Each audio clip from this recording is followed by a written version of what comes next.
¿Cómo están, amigos? Bienvenidos a una nueva Cátedra del Futuro, acá por latercera.com. Estamos desde la comuna de Huechuraba, en la Universidad Mayor, como ya lo señalábamos, en una nueva Cátedra del Futuro. Estamos en esta oportunidad con el doctor Dylan Craven, quien es investigador del Centro de Modelación y Monitoreo de Ecosistemas de la Universidad Mayor.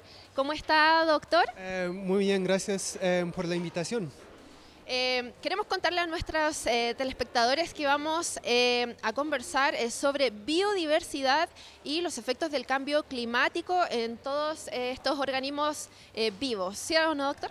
Sí, señora, es que hoy voy a hablar de el estado actual de biodiversidad a la escala global y también a la escala local acá en Chile y a- lo que podemos hacer para mitigar los posibles efectos del cambio climático sobre biodiversidad y cómo la biodiversidad también puede jugar un papel importante en mitigar el cambio climático que hoy estamos viviendo. Eso queríamos preguntarle, doctor, como desde la base también para que todos quedemos al tanto. ¿Qué es biodiversidad? ¿Qué entendemos como biodiversidad?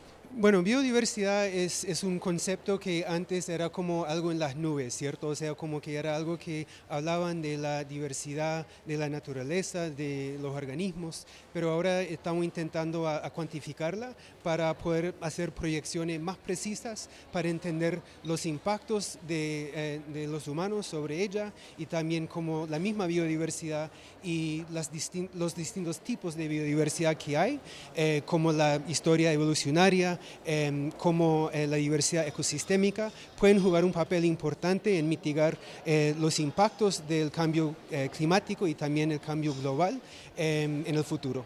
En relación a los efectos del cambio climático, este es un que está siendo prioridad para muchos estados alrededor del mundo. Y quiero preguntarle cuáles son los impactos, cómo podemos evidenciar los impactos en el equilibrio de la naturaleza del cambio climático. Bueno, es un poco complicado separar lo que nosotros hacemos directamente a lo que hace el clima de manera indirecta sobre la biodiversidad, pero por lo general lo que se puede observar es un cambio en las comunidades ecológicas que hoy observamos, que hoy son muy diferentes que las comunidades ecológicas de hace 50 años, de hace 150 años, y hoy tenemos evidencia para probar que ha habido un cambio muy drástico en la biodiversidad que observamos cuando vamos a los parques nacionales, pero también en la biodiversidad que observamos en ciudades como Santiago. Entiendo. Doctor, para ir finalizando, ¿cómo podemos contribuir las personas en corto? Obviamente me imagino que podemos hacer una transformación en términos de conservar nuestra biodiversidad. Sí, hay un montón de herramientas que podemos utilizar como la biodiversidad para mitigar los impactos del cambio climático. La principal sería utilizarla en los ecosistemas impactados por nosotros. O sea, eso puede ser una acción tan sencilla como ir a sembrar un árbol nativo en un bosque, pero también de salir a observar la biodiversidad, porque en parte la razón por la que que estamos perdiendo la biodiversidad es porque hay un desconocimiento de ella misma y que entre más que salen los jóvenes, los adultos, los abuelos, apreciarla, medirla y compartir esa información con el público, en el futuro espero que podamos conservar la biodiversidad que tenemos. Muy amable, doctor. Muchas gracias. Bueno, gracias a ti. Bien, seguimos entonces, estamos en la Cátedra del Futuro, que es la Universidad Mayor. Queremos conversar entonces ahora con Patricio Manqui, quien es vicerrector de la Unidad de Investigación de la Universidad Mayor, ¿no? Hola, buenos días, bien feliz. Patricio, cuéntanos en nuestra nueva Cátedra del Futuro, vamos a conversar sobre la biodiversidad y el cambio climático. A tu parecer, ¿cómo se ha llevado la discusión en términos del cambio climático, en términos de Estado también y de tema mundial finalmente? Bueno, estamos en el año de la COP25, ¿no es cierto? Entonces, un año muy importante para Chile porque estamos ya más allá de la discusión sobre cambio climático. Hoy día estamos en una situación que denominamos de emergencia climática, ¿no es cierto? Y yo creo que desde el Ministerio de Ciencia y Tecnología estamos impulsando fuertemente la discusión, trayendo los datos sobre la mesa de lo que está ocurriendo, de cuáles son los escenarios que estamos enfrentando, y a partir de eso yo creo que se están generando políticas importantes de cómo enfrentar toda la problemática que tiene que ver con el agua, que tiene que ver con los cambios en un clima que se está tornando cada vez más difícil de predecir, y por lo tanto yo creo que este tipo de instancias son súper positivas. Bien, Patricia, te agradezco. Gracias, muchas gracias. Bien, nosotros los invitamos a que sigan nuestra transmisión en vivo a través de latercera.com, esta nueva cátedra del futuro de la biodiversidad y el cambio climático.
La biodiversidad y la resiliencia ecológica.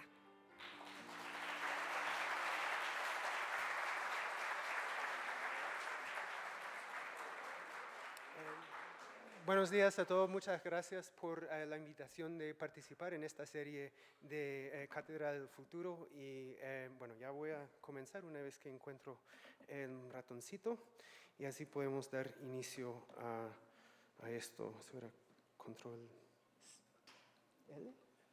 Gracias, perdón, ahora sí. Bueno, como ya mencionamos, hoy voy a hablar sobre los impactos del cambio global sobre la biodiversidad y resiliencia ecológica. Lo que empezaba como una gotera en los últimos años se ha vuelto una tormenta de noticias sobre las dos crisis que hoy enfrentamos. La primera siendo la crisis de cambio climático y la segunda siendo la crisis de la biodiversidad.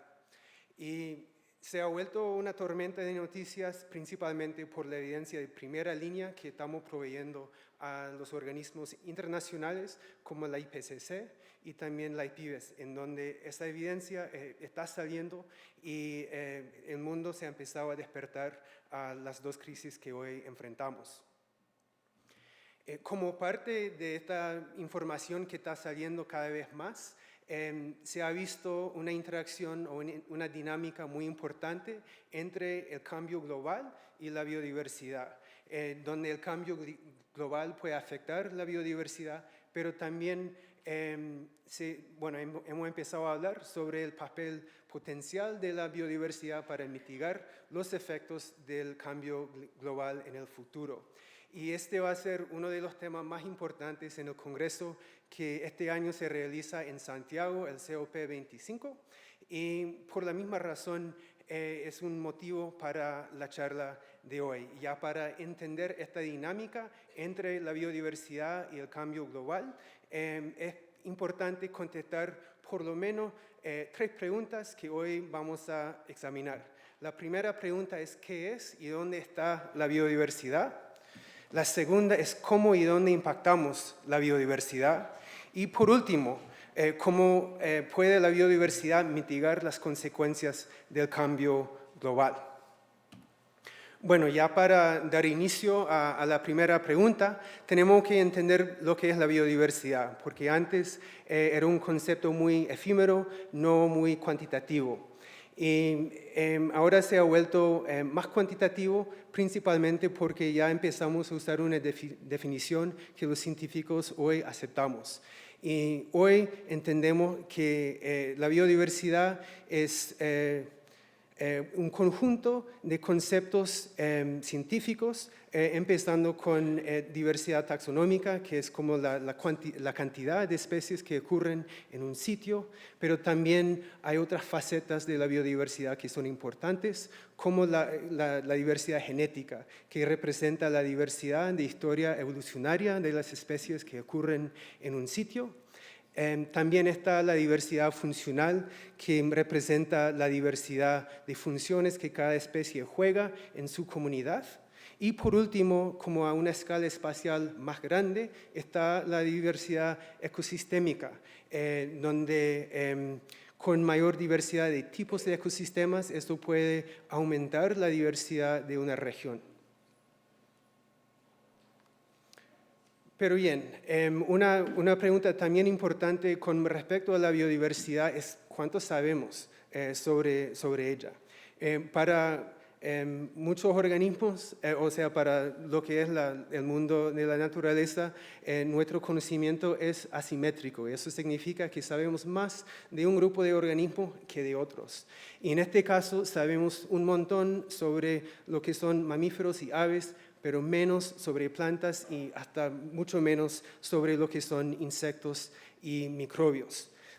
Todos estos grupos taxonómicos son muy importantes. Hoy voy a enfocar en lo que son plantas porque es mi especialidad y mi sesgo es hacia las plantas, pero también es importante para reconocer que hasta con nuestro conocimiento limitado de las plantas podemos contestar de manera contundente las preguntas más importantes que enfrentamos el día de hoy. Bien, este acá es una figura que representa nuestro conocimiento y desconocimiento de plantas. El círculo en gris representa la cantidad de especies que estimamos que existe en el mundo, que aproxima a 390.000 especies, de las cuales tenemos nombres científicos de 350.000. Bueno, ahora de esas especies podemos decir con certeza donde ocurren aproximadamente 30% de ellas, pero ya para otro tipo de información como información genética o información funcional sabemos mucho menos. Pero la parte interesante de esta figura, creo, es donde el traslape es mayor, que es como el punto en la mitad. Y eso, esa cantidad de especies donde tenemos bastante información, o sea, tenemos información geográfica, genética y funcional, eso representa 18% de las especies a nivel mundial. Y en base a esa información podemos empezar a contestar estas preguntas del día de hoy. La primera pregunta es ¿dónde está la biodiversidad? O sea, ¿cómo está distribuida? La biodiversidad está distribuida asimétricamente a nivel mundial, con altos en islas oceánicas principalmente, como las islas hawaianas y también Madagascar, pero también en los continentes, en la cordillera andina, en el norte de Sudamérica, en países como Ecuador, Colombia y Perú, y también en la mata atlántica de Brasil. Podemos también evaluar otra faceta de la biodiversidad, que en este caso es el endemismo filogenético. Endemismo filogenético suena un poco complicado, pero representa la parte única de evolución que contribuye una comunidad de árboles, en este caso, a nivel mundial. Y muy parecido al patrón que observamos para la riqueza de plantas, observamos en el trópico un pico muy alto en Sudamérica, también en el sur de Asia y, como siempre, en las islas oceánicas. Bueno, ya para describir el patrón está bien, o sea que sabemos que hay más diversidad en el trópico, más en islas, pero también queremos entender cuáles son los factores que generan estos patrones. Con mis colegas nosotros analizamos con un modelo estadístico esos factores y dos factores importantes que aumentan el endemismo filogenético es principalmente el rango de elevación y segundo, la temperatura. Y dos, hay factores que también pueden reducir el endemismo filogenético y esos factores son el aislamiento geográfico y la variación de temperatura. Y ya para darle un ejemplo de esos contrastes que podemos observar, pongo como ejemplo una comparación entre Colombia y Chile. Nosotros acá en Chile también tenemos la cordillera andina, igual que en Colombia, pero Colombia tiene una temperatura promedio mayor que en Chile durante el año, mientras en Chile, que se considera como una isla biogeográfica por estar aislada por la misma cordillera andina y también el desierto de Atacama, también experimentamos variación de temperatura más alta que en Colombia. Y es por la misma razón que podemos entender ese contraste de biodiversidad entre Colombia y Chile. Pero bueno, que ya he hablado de patrones globales, de regiones muy grandes que de pronto en una vida nadie va a recorrer, pero ustedes entienden de pronto a la escala de su jardín el concepto de biodiversidad. Y este mapa acá presenta una estimación de cuántas especies uno espera observar en su jardín.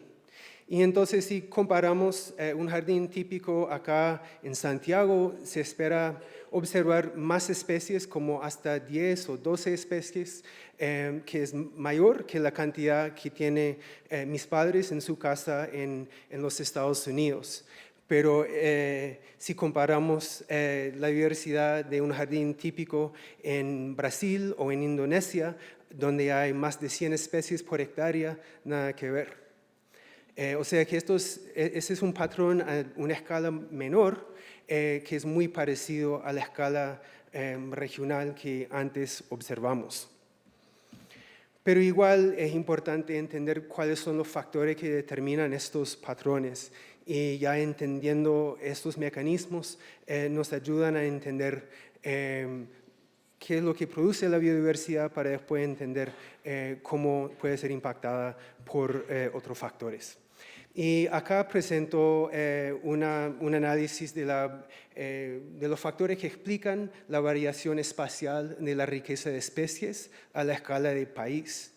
Y acá lo importante de resaltar es que ningún factor solo explica la variación o una parte importante de la variación de riqueza de especies, sino es el traslape de ambos factores, o sea, tanto factores de medio ambiente como temperatura y precipitación, como factores geográficos como la región. Y ese mismo patrón observamos a la escala del jardín. Y en conjunto esto significa que donde estás combinado con las condiciones climáticas es lo que determina la variación de diversidad que hay. y que no se puede separar una cosa de la otra. O sea que si la misma geografía produce las mismas condiciones climáticas y esas condiciones son muy particulares a la región donde tú estás. Bien, ahora vamos a pasar a otro mapa muy bonito que me encanta. Este mapa acá nos muestra la distribución del cambio de biodiversidad a nivel global. Y como observamos para riqueza de especies, también observamos una asimetría en la distribución de cuántas especies estamos perdiendo. En las áreas rojas se puede observar que hay áreas donde se ha perdido en los últimos 100 años 30% de las especies, mientras hay otras áreas donde no se ha perdido ninguna. Y la razón por la que hay esta asimetría de pérdida de especies es por la intensidad del uso de suelos o el impacto humano, si se puede decir. Y entonces en áreas donde hay usos de menos intensidad, como en vegetación primaria, de pronto la biodiversidad no ha cambiado mucho en los últimos años, pero ya cuando pasamos a usos de mayor intensidad, se observa una pérdida hasta 50% de la biodiversidad, como en áreas de actividad agropecuaria, donde hay ganadería, y también en áreas urbanas. Pero bueno, ya como los impactos de nosotros sobre la biodiversidad son muy diversos y hay dos puntos muy importantes que resaltar acá. Primero, casi no hay un sitio en el mundo que solo tiene un impacto humano, sino varios. O sea que hay una correlación muy alta entre los impactos que nosotros tenemos sobre la biodiversidad. Acá se puede ver que donde hay uso humano también va a haber contaminación. O en una ciudad como Santiago, donde hay mucha gente, también hay mucha contaminación. Y entonces es la coocurrencia de esos factores que generan impactos cada vez más fuertes sobre las comunidades ecológicas. Y el segundo punto muy importante de resaltar es que esos factores humanos están desvinculados de los factores de cambio climático. Y entonces si nosotros queremos desarrollar una estrategia para mitigar la pérdida de biodiversidad, tenemos que tomar en cuenta, por un lado, los impactos que nosotros tenemos y por el otro lado, los factores de cambio climático. No se puede hacer una sola cosa. Pero ya para darle un poco más de carne al asunto, quiero presentar un estudio que hice con mis colegas en Hawái, donde nosotros observamos los patrones de biodiversidad en 4 islas. Y en los puntos morados pueden ver que la biodiversidad aumenta hacia la isla de Kauai, que es la isla más vieja del archipiélago. Y eso implica que donde las comunidades ecológicas han tenido tiempo para coevolucionar, eso se produce mayor biodiversidad. Y es una biodiversidad única que se ha generado en 5 millones de años. Bien. Ahora consideramos otro aspecto de la biodiversidad y eso es la abundancia, o sea que cuando ya empezamos a contar la cantidad de individuos que hay por especie y observamos un cambio en este patrón. Y acá observamos que las islas más diversas, que tienen más especies comunes, son las islas con mayor impacto humano, que son Maui y Oahu. Y eso es porque las especies más comunes en esas islas son, por lo general, especies introducidas por el ser humano. Y entonces, en menos de 200 años de colonización europea, se ha podido reducir o eliminar la huella de 5 millones de años de evolución. Y entonces, bueno, esos son los impactos que nosotros tenemos, ¿cierto?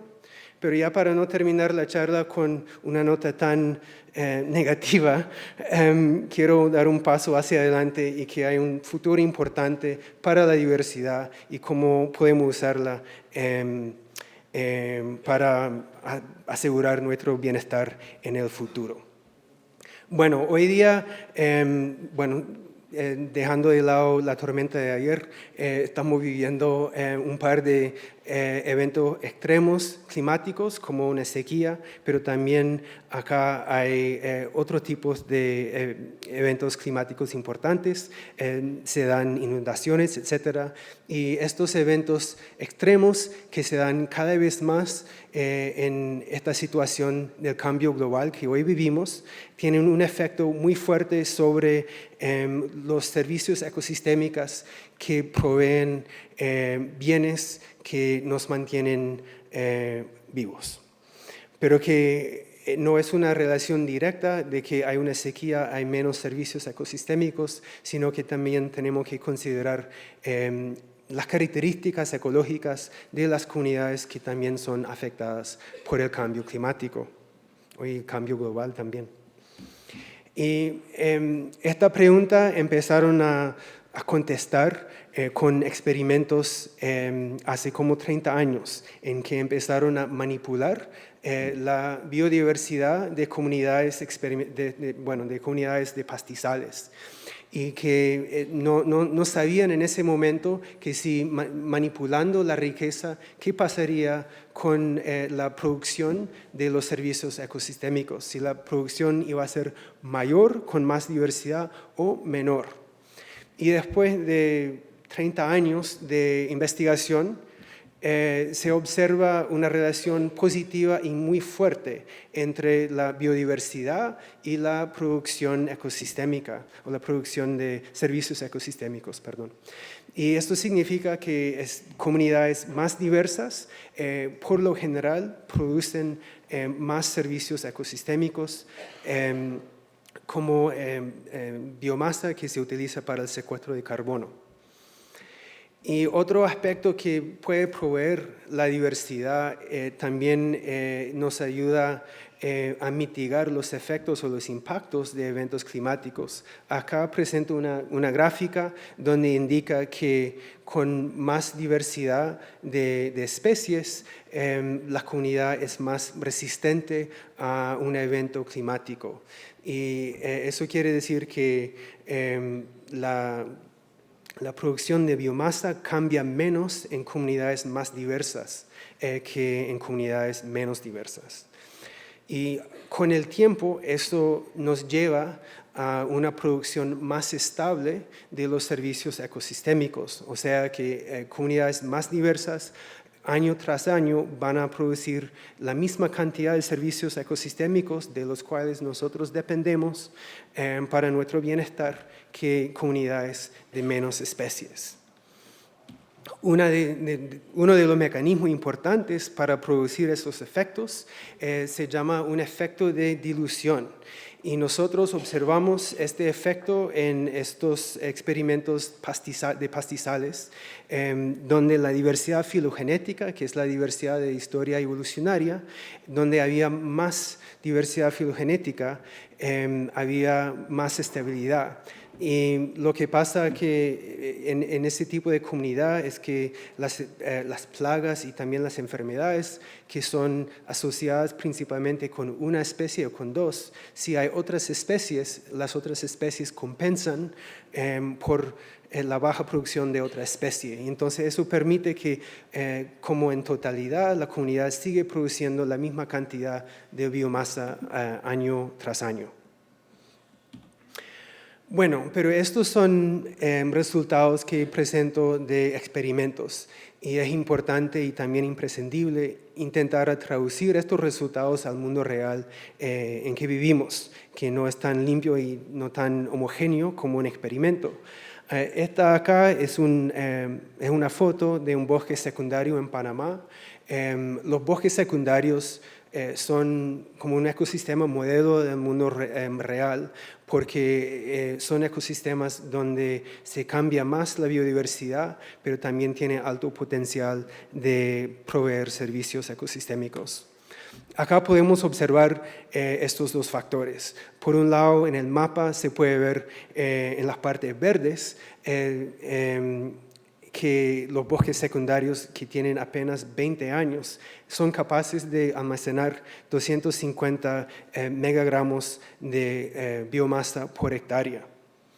Pero a la vez la biodiversidad en estos bosques secundarios está cambiando fuertemente en el tiempo y que los bosques más jóvenes tienden a cambiar más su biodiversidad que los bosques más viejos. Y entonces acá quería examinar cómo esa dinámica de biodiversidad puede afectar la provisión de servicios ecosistémicos en el tiempo. Y lo que encontré es que en los bosques secundarios donde hay menos cambio de biodiversidad, hay una producción más estable de los servicios ecosistémicos. Y eso tiene un par de implicaciones. Primero implica pues que entre más que uno entra al bosque a sacar o bajar la biodiversidad, es probable que eso tendrá un efecto sobre los servicios ecosistémicos. También tiene una implicación sobre nuestra política con respecto a este tipo de bosque, que si cómo conservamos la biodiversidad para mantener la provisión de los servicios ecosistémicos. Bien, y entonces a lo largo de la charla hoy, espero que les haya convencido que tenemos no toda la información que hay sobre la biodiversidad, pero la suficiente para contestar las 3 preguntas importantes del día de hoy. La primera siendo dónde y por qué hay más o menos biodiversidad en varias escalas espaciales. Segundo, dónde y cómo las actividades humanas impactan la biodiversidad. Y por último, que la biodiversidad puede mitigar algunos impactos del cambio global en nuestros ecosistemas. Ahora bien, o sea, tenemos esta información, ¿qué hacemos con esa? ¿La dejamos así y esperamos que hagan lo que les da la gana? ¿O empezamos a ingeniar soluciones para enfrentar ambas crisis que tenemos el día de hoy? Una cosa que podemos empezar ya para empezar sería integrar biodiversidad en nuestros programas de mitigación climática. Segundo, podemos aumentar la biodiversidad de nuestros ecosistemas impactados para reducir los efectos de cambio global en el futuro. Y por último, y de pronto lo más importante, es enseñar y aprender más sobre el papel de la biodiversidad en nuestra vida diaria. Porque si aprendemos a apreciar la biodiversidad, empezamos a entender la importancia que tiene para nuestro bienestar, no solo el día de hoy, sino el día mañana. Y con eso, antes de terminar, quiero agradecer a mis colaboradores cuya colaboración ha permitido lograr lo que hemos logrado, y a ustedes por su atención el día de hoy. Muchas gracias.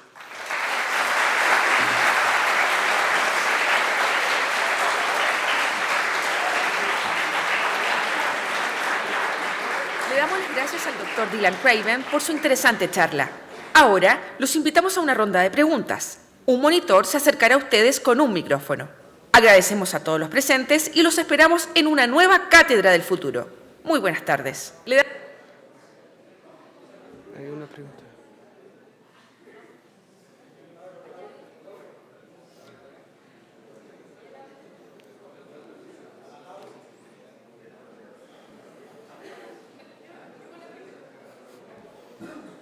Hola. Hola. Acá. Hola. Usted mencionó que en Chile, en los patios de Chile, la biodiversidad es mayor que los de Estados Unidos, ¿cierto? Sí. Y menor que en otros países. ¿Cómo nosotros, los chilenos, podríamos ayudar a aumentar la biodiversidad en nuestros patios, en nuestros trabajos, en el colegio, de manera sencilla en el día a día? Bueno, de manera directa sería yendo a un vivero donde cultivan especies nativas y sembrándolas. Pero tendrían que ser especies que son adaptadas a donde uno está. Porque si uno empieza a sembrar especies que son del sur del país, acá en Santiago, no se van a pegar. Pero hay muchas especies que son adaptadas a las condiciones acá en Santiago y en la región central. O sea, como que eso sería algo para empezar a conservar. La biodiversidad, eso es con respecto a las plantas. Lo otro sería que si tienen gatos, ponerle una campanita, porque matan una cantidad increíble de aves, y eso sería algo tangible que se puede hacer el día de hoy, sin hacer daño al gato.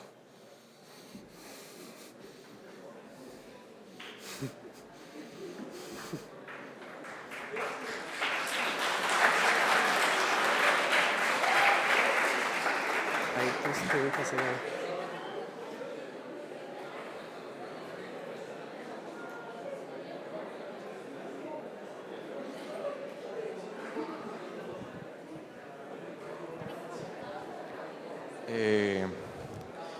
Tengo una pregunta. ¿Por qué los bosques secundarios adquirieron esa capacidad de estabilidad en la generación de biomasa? ¿Y cómo podríamos aplicarlo en nuestro entorno? Sí, en el caso, muy buena pregunta. En el caso de los bosques de Panamá, lo que genera esa estabilidad es porque las especies que están ahí desempeñan papeles ecológicos diferentes. O sea que no es como un equipo de fútbol, no tienes un equipo de solo atacantes. Y en este caso lo que hicimos era que medimos densidad de madera, que es como un indicador de la estrategia ecológica de cada especie. Y lo que observamos era que donde había más diversidad de densidad de madera, había más estabilidad en el tiempo. O sea, como que la idea sería intentar incluir en un rodal especies que desempeñan papeles diferentes en el bosque, y uno puede cuantificar eso con rasgos funcionales como la densidad de madera.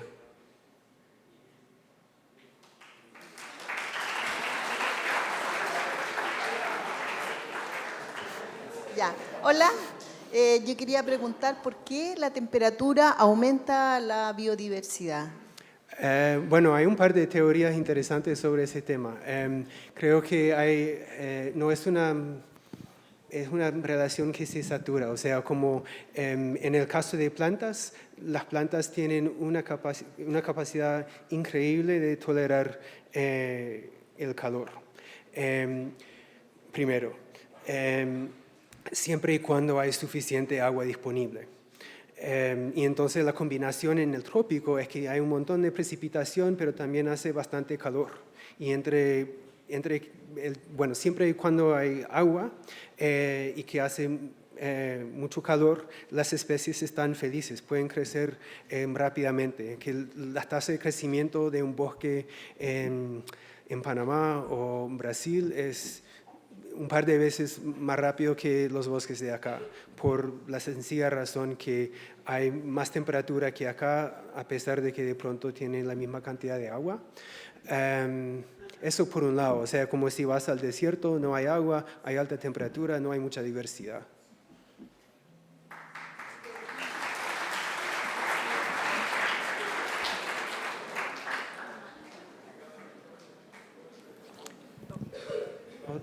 Hola. Hola, ¿qué tal? Aquí. Bueno, no importa. No. Con respecto a los ecosistemas destruidos, ¿cómo se podrían arreglar? Ya que dicen que no se puede restaurar. Perdón, es que me distraje por... No importa. ¿Si puedes repetir la pregunta? Sí. Con respecto a los ecosistemas destruidos, ¿cómo se podrían arreglar o restaurar, ya que dicen que no se puede volver a plantar más en el sitio? Bueno, creo que hay una definición muy importante de recalcar acá, y eso es a qué restauramos. Si el punto es volver en el tiempo a los ecosistemas de antaño, eso es muy complicado porque las mismas condiciones que tenemos son diferentes.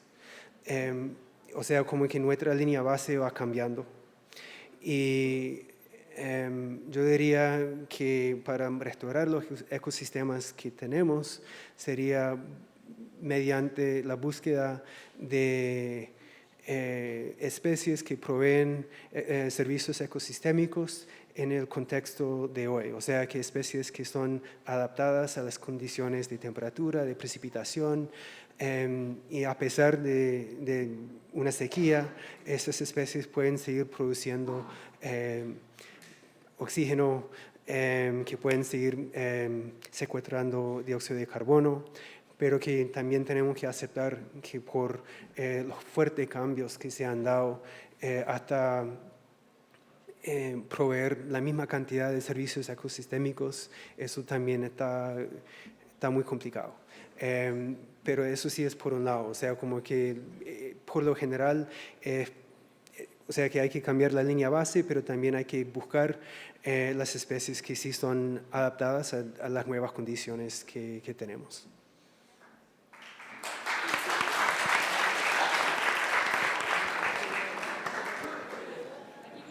Hola. Con respecto a que en los jardines comunes aquí en Chile hay aproximadamente 12 especies, ¿cierto? ¿Cómo podríamos hacer para cuidar esas especies y si es posible aumentar el número de esas especies en un jardín común en Chile? ¿Especies de qué, perdón? Que aproximadamente hay 12 especies en un jardín común en Chile, ¿cierto? No sé. ¿Quién lo dijo? Y te lo digo porque llevo como un mes acá. Creo que sería mejor preguntarle a un chileno. Bueno. Pero que con respecto a la conservación de una especie o con 2 especies, por lo general lo que se tiene que hacer es aumentar la población. O sea, no aumentar, uno puede aumentar la diversidad genética de la especie, pero también uno puede, que eso le da como un poco más de capacidad de adaptar a condiciones diferentes, pero ya para cambiar o aumentar la población de una especie, uno tiene que proveer el hábitat que esa especie necesita. Y no solo la cantidad de hábitat, pero también que las especies pueden mover entre un parche y el otro, o sea que eso es lo que se llama conectividad. Y en áreas altamente impactadas por nosotros, donde hay carretera, donde hay centros comerciales, eso reduce, por cierto, la conectividad entre el hábitat adecuado para cada especie. Y entonces, si uno puede enfocarse en construir infraestructura que mejora la conectividad entre los parches, eso sería una forma práctica de dar inicio a la conservación de una especie así.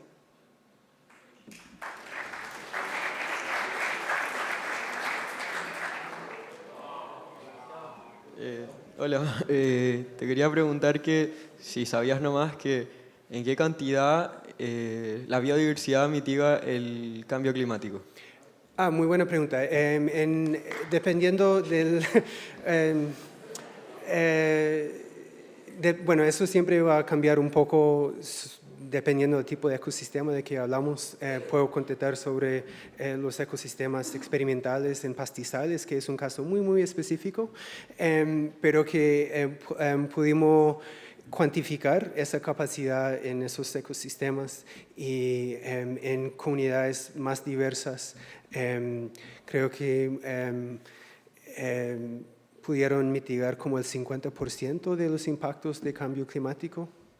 O sea que la capacidad de la biodiversidad de resistir el cambio climático es muy grande, puede variar de 50%, pero es mayor que una comunidad con menos especies. ¿Aló?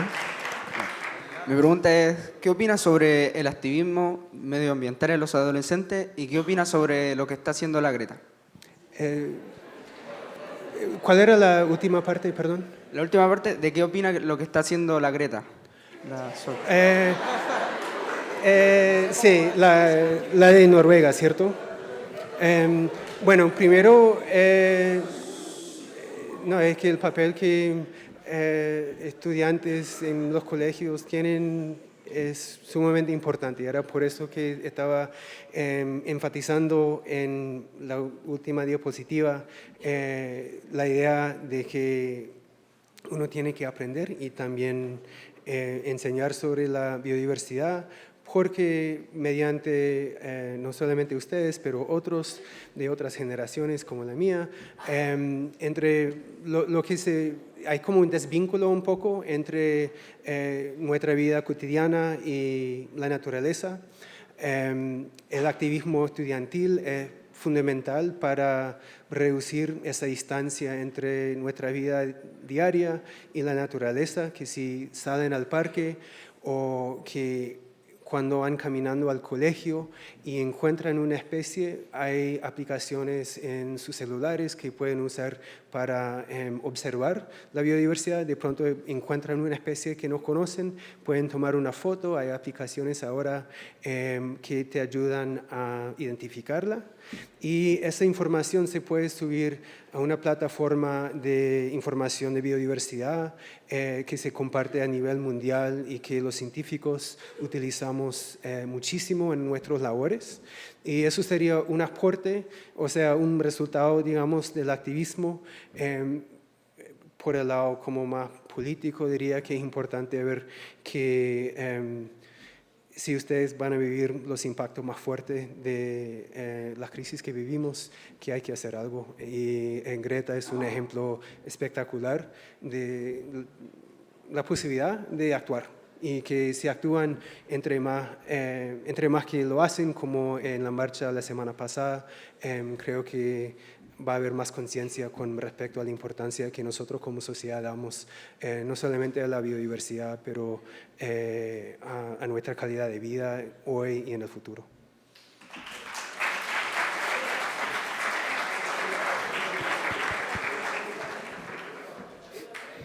Hola. Quería hacer una pregunta sobre la reforestación de bosques en Chile, ya que últimamente se han visto muy afectados las quemas de bosques, ya sean intencionales o no, de árboles nativos en Chile, y la proporcionada plantación de eucaliptos y pinos para que no se use la tierra nuevamente.